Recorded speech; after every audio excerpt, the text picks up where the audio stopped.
Jadi kita pergi menebas. Ini kubu panggung.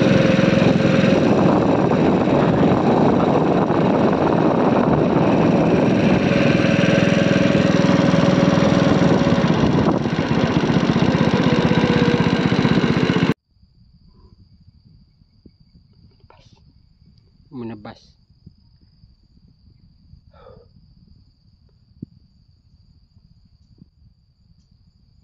Aku benih mamok lah buah. Hak ada buah. Sini apa watak kacang dua lorong. Dua lorong tak kacang. Hak sana kacang habis.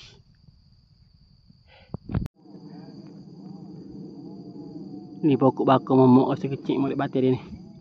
Ha. Sini ada butir. Sini ada sebutir tu pun tengah kacang aku tepuk tupa. Nampak bekas tupa. Siap dah tebah belah sini ni. Hak lorong lawat tepi sekali. Mak abang mari. Pukul 10. Beli motor. Dia dapat. Bagi motor.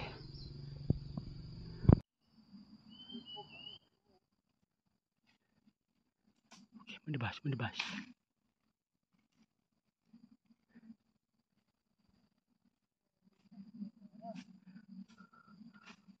Pokok juga ini pakai map. Isi batai tak buah.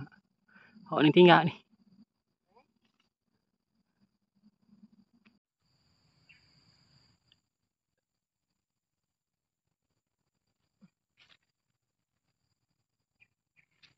Banyak lah ni.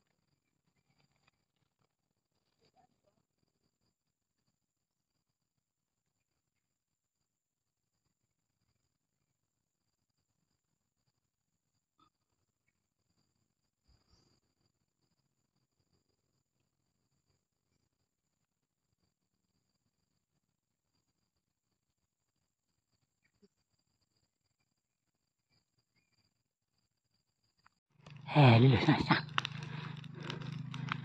Lulus sah dia. Bebas.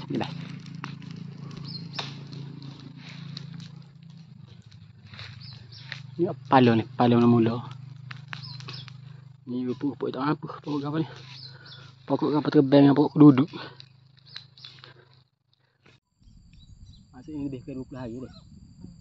Ni lebih kurang 20 hari dah cung. Rupuk. Anak-anak pokok tak apa rupuk lah.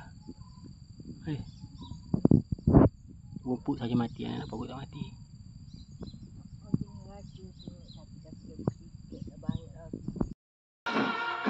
Bergaya Selepas menebah.